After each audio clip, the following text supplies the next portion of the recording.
Oh, we got a lot going on. We're up with people, and we've got one of the more profound mayors in our state. The Dan York State of Mind program is brought to you in part by Lookout Rhode Island and Takeo Comfort Solutions. Welcome aboard. Great to have you in. Thanks very much for joining us on this Thursday evening. There's a Paw Sox hearing going on, most likely as we speak. If you're watching at 7:30 at midnight, it probably, well, it could be going at midnight based on the pregame show that I saw the other day in Cumberland at the town council. The good mayor of Cumberland is here to kind of reflect on some local issues and also to promote a kind of a cool thing. You remember Up With People? It's an old thing, isn't it? Now renewed, isn't it? Kind of? I think it is. It's been going for a while. It's been going for a while. You're not on the show yet. Quiet. It's been going for a while, says the mayor, kind of on background, so to speak. We're a little goofy today. Just one of those afternoons. All right, afternoons, and we tape the show in the afternoon. You know that, though, if you watch regularly. If you just joined us for the first time, hey, we tape the show in the afternoon. Here's what's happening on the Paw Sox situation, a little background. This is a headline in the front page of the Providence Journal today. Not that I would gauge email support as the true test of where the public is on this whole thing. Check my phone line so I can tell you it's a whole different situation on WPRO. Here's what the Senate Finance Chairman said a handful of weeks ago to newsmakers about his intent to run these hearings. Leave the confines of the State House. We're going to go out and hold Senate hearings, Senate finance hearings in different communities to make sure that everybody in the public who wants to be heard will have a full and fair opportunity to be heard. So there's 6 hearings, the first of which is tonight, as this headline reflects. But I got a little taste of how this stuff is going to go. Well, I've had a taste, you know, for months now, just doing this work, and of course on the radio on WPRO, because I'll tell you, talk radio tends to be a complaining medium from time to time, and it's been a 4 out of 5 phone calls. We don't want it, no taxpayer money for it, and so, you know, the point of view needs to be respected. Some folks really don't have their facts together, and not a lot of people have studied this deal. Some have, and still have opposition to it, and they have every right. But this little op-ed piece that was endorsed by the Pawtucket mayor, the Central Falls mayor, the Cumberland mayor, and the North Providence mayor, caught the ire of the Libertarian Party, and they somehow were able to finagle, Pat Ford, who runs that thing, was able to finagle the town council in Cumberland to actually entertain a resolution that would state that the community, Cumberland, is against the Paw Sox Stadium. And I went to this meeting because I was absolutely perplexed as to how this whole thing was going to go. And how in heaven's name this resolution get on, having never seen the public hearings? And is it all because the mayor, you know, endorsed an op-ed point of view? The mayor's with us, if we can find a way. There you go. There's the renderings of the stadium. Good to see you, Mayor. Thanks for joining us. I wouldn't call it a soap opera, but a little bit of a mini drama in Cumberland over this Paw Sox thing. I mean, you signed on to that op-ed as a request from what, Mayor Grebian? Yes. But you also feel strongly about it, I know. I felt very strongly about it. We were at the announcement down at Slater Park, and at that time there were a number of people that we talked about it. You know, you have to realize that Cumberland, Pawtucket, and Central Falls have been working very hand in hand on this corridor, this Broad Street corridor. In fact, the state has come through with about $11.5 million. We have a new train station that's going to go up, and I look at from my angle and from basically the Cumberland community, is this is a big thing. We just had one gentleman from Boston who invested, and probably will end up investing about $2 to $3 million in an old mill right on the Central Falls line. And I look at it as a business opportunity. Our lower Broad Street near Town Hall is a dying area with businesses. I hear from the businesses all the time, what are you doing, what can we do, this and that. And we're trying to, you know, get this thing going back, you know, and as I always pointed out, is I said, you know, here we're working together as three mayors about this, and we take it from the Cumberland line all the way through to the Pawtucket line. Now we get to the city of Pawtucket, and without a stadium, as this came abroad, is a dead end. what's going to be there? Where is the economic advantage for people to move throughout these communities? I mean, the basis of the corridor is to fix it up and make it, business friendly. And again, when you have a train station, that's even going to bring more people in. And I talked to this Bill Gately, who invested a lot of money in Cumberland and his project, and he's so anxious to make sure that he's got a place that people are going to come in and they're going to rent condos. He's going to have a restaurant there. And again, many of the So you're not worried that the entertainment dollars spent at Paw Sox Stadium, newly renovated, is going to tear away from local business, No. Cumberland, at all? No, I'm giving you my own opinion. I've lived in the town for over 50 years. You go to a ball game, I'll give you a good example. People from Cumberland will stop at one of the local restaurants on their way to McCoy Stadium. And they chose Cumberland to eat. Sometimes you'll choose to eat around where the McCoy Stadium is. But people do use it, and it's kind of a pathway to get there. And I think that's the one opportunity. Well, there's another issue here. Your support of the stadium is, I think, well explained and well documented.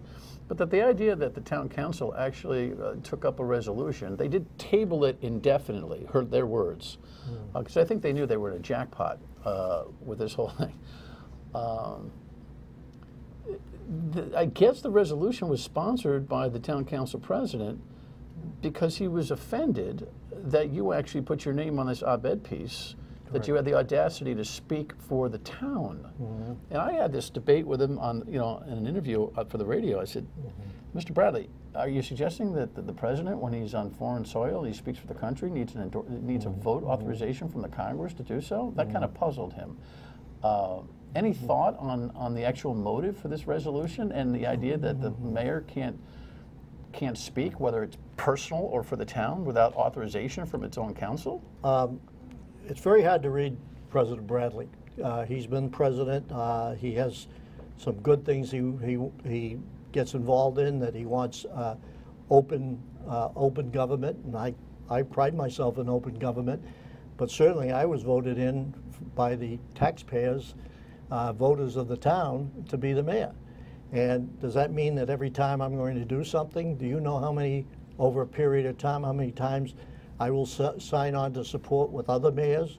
We've done it recently on this evergreen contract, which we'll talk about here in a second. I understand, and there was like over 20 town managers and administrators, and in fact, talking about it, if this piece that I'm getting criticized about from the president, with Grebian, Diosser, and myself, and Lombardi, did they go back to their town council to? No, I talked to them, and I said, but what are you trying to do? I'm supporting. How about all the calls that I get, again, from people that are supporting this?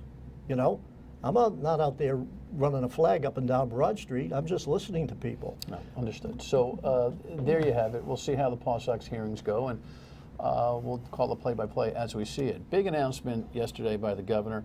Headline here on school infrastructure. Look, we've let this stuff go for a long time. Here's what the governor said about what really is anywhere from $600 million to $2.2 billion needed for the schools.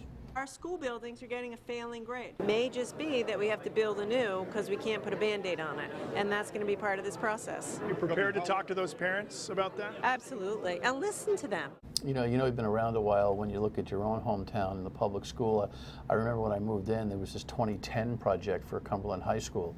It's now 2017. Right. You and I aren't getting any younger. No, that's for sure. But the renovations of that school were well contemplated and well done. But still, you've got some other structures in the town that are in desperate need. I don't think Cumberland's on the top of the list. But what's your overall perspective on the state and your community's need to reinvest in school infrastructure? Well, I understand the state. The big thing is where are we going to get the dollars? That's the biggest thing. Is it going to be on the? We're going to borrow it. That's what we're going to do. It's going to be on the backs of the taxpayers. Now, what we've done in Cumberland, or what I've done in Cumberland, is worked with the school superintendent and his business manager and the council. I have to say the council's backed it. We did a $5 million issuance to fix, and what my criteria is safety and health. In both middle schools, we had to do a whole new, was based on health, was asbestos and some control, air control. Well, the details aside, concept. Right. Will the taxpayers step up? Of course the taxpayers are going to have to step up. They're public facilities. So do you think that we need a big program here right now? I do. I think that what happens, and we've tried to keep up with it in Cumberland, a lot of times we've had problems because it was neglected. You move the money elsewhere, it's very easy to do. Yeah.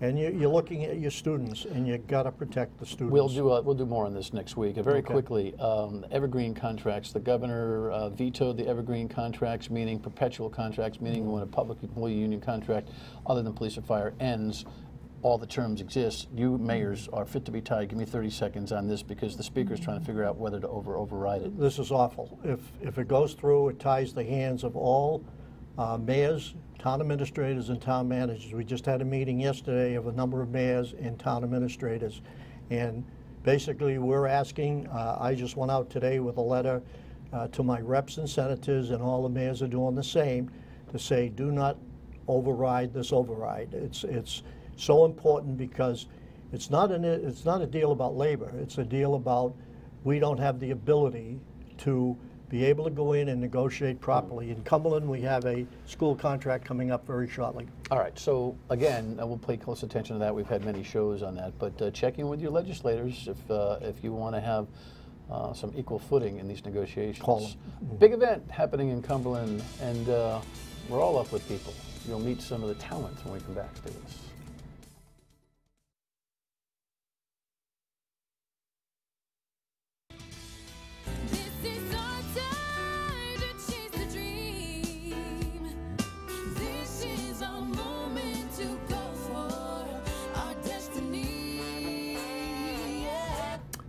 Up with people in Cumberland this weekend. This weekend on Friday and Saturday night. You brought this talent in? The Wellness Center. Is this your work or what?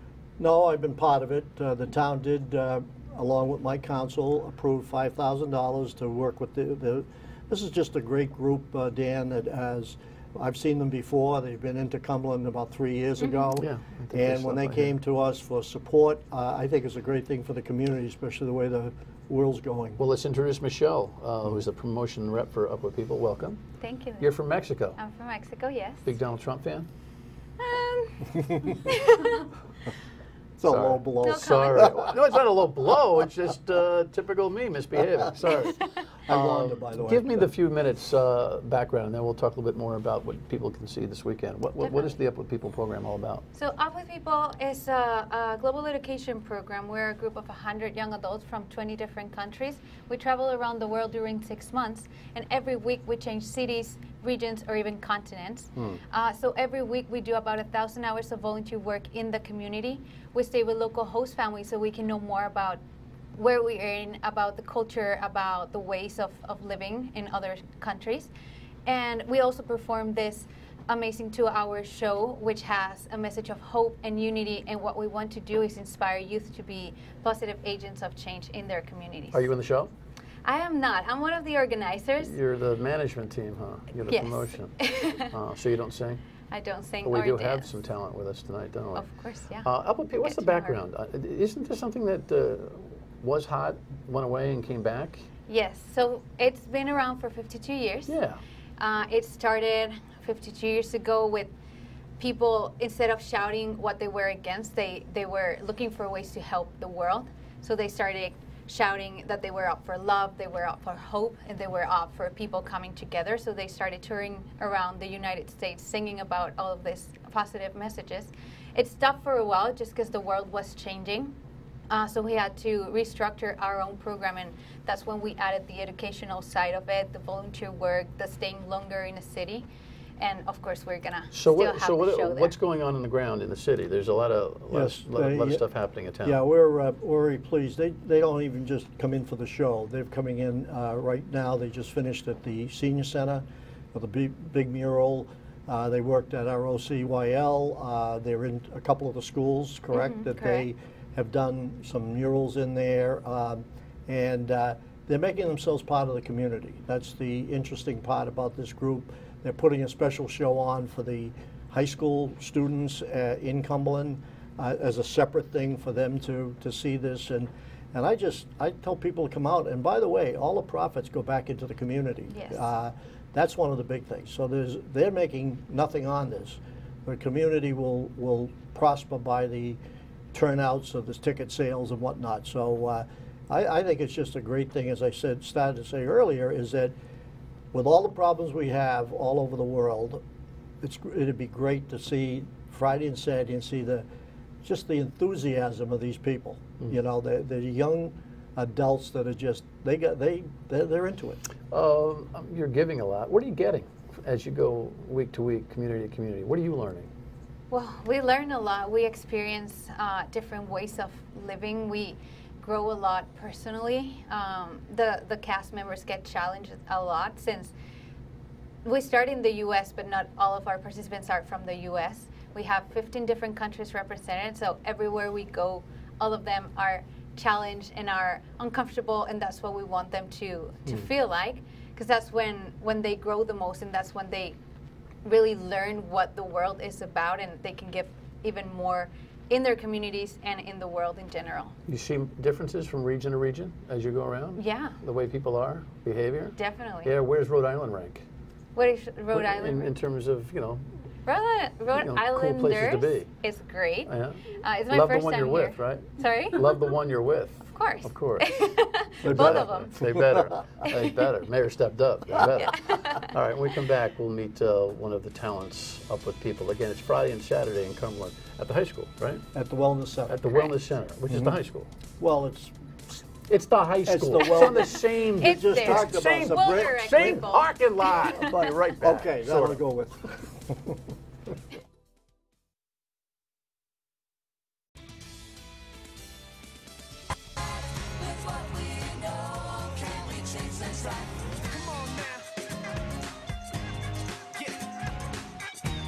Just some of what you'll see at the Wellness Center in Cumberland, which is on the same parking lot as the high school. We're joined by Kendall, who is from Sacramento, California. Welcome. Nice to have you. Thank you for having me. You're one of the talent, correct? Yes. What's your background? My personal background? Yeah. I just graduated from Sonoma State University with a degree in theater arts, and I've been performing for about 10 years now.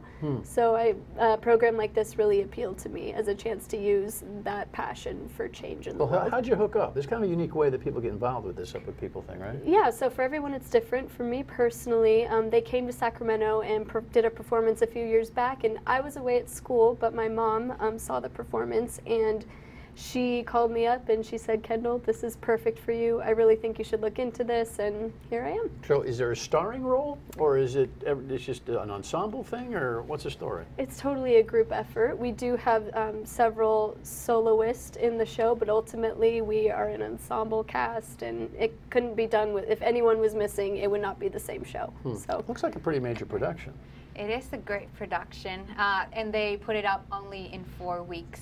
So they worked hard in Denver, learning everything, learning all the shows, the band, learning all the music, and in just 4 weeks they hit so the road. You have 4 weeks worth of prep in one Right. location, and then you take it on the road. Yes. Exactly. Is there a big set? I mean, it looks like a pretty fancy physical setup. So you take over the Wellness Center and make it look kind of pizzazzy, huh? Yeah. Right. Yeah, we travel with the same equipment and setup wherever we go, but we have to be able to adjust based on whatever venue we have. So what's the mission statement, as far as you're concerned, about this whole thing?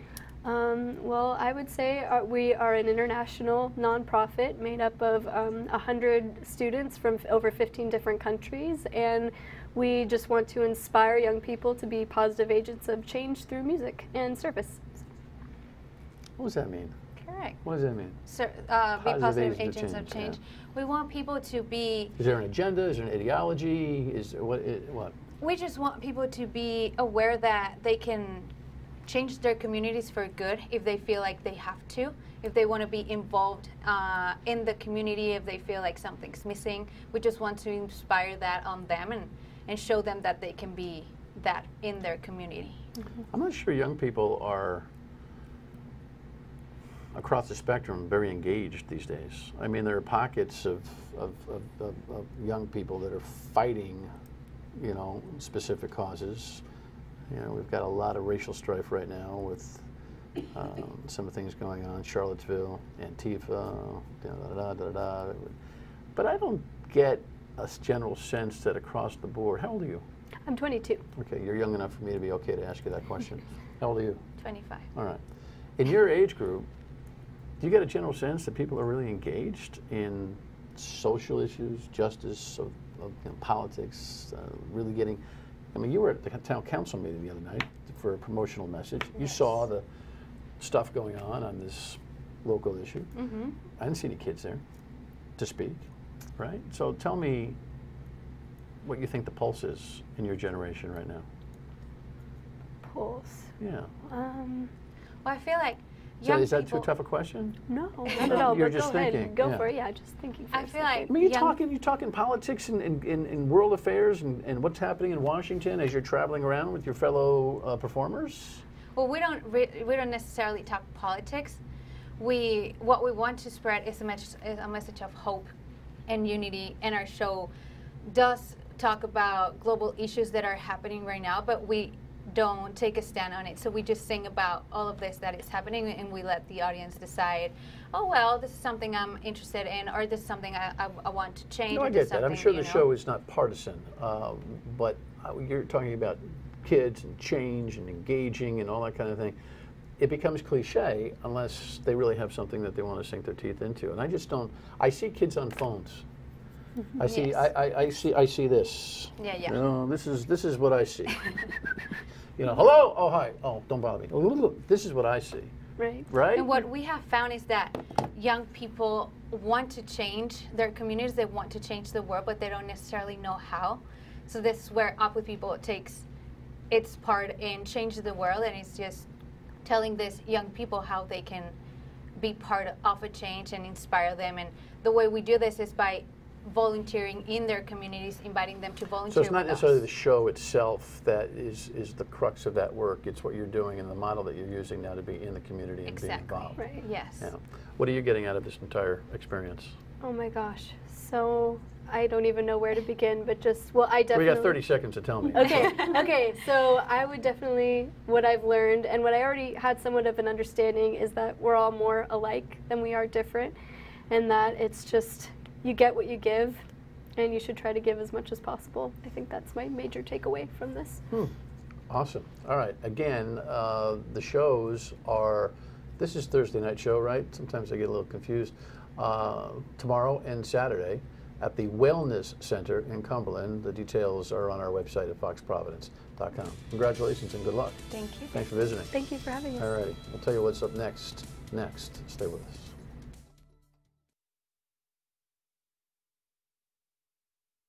So again, check out that Up With People program tomorrow and Saturday in Cumberland. It'd be nice to have a great crowd out there.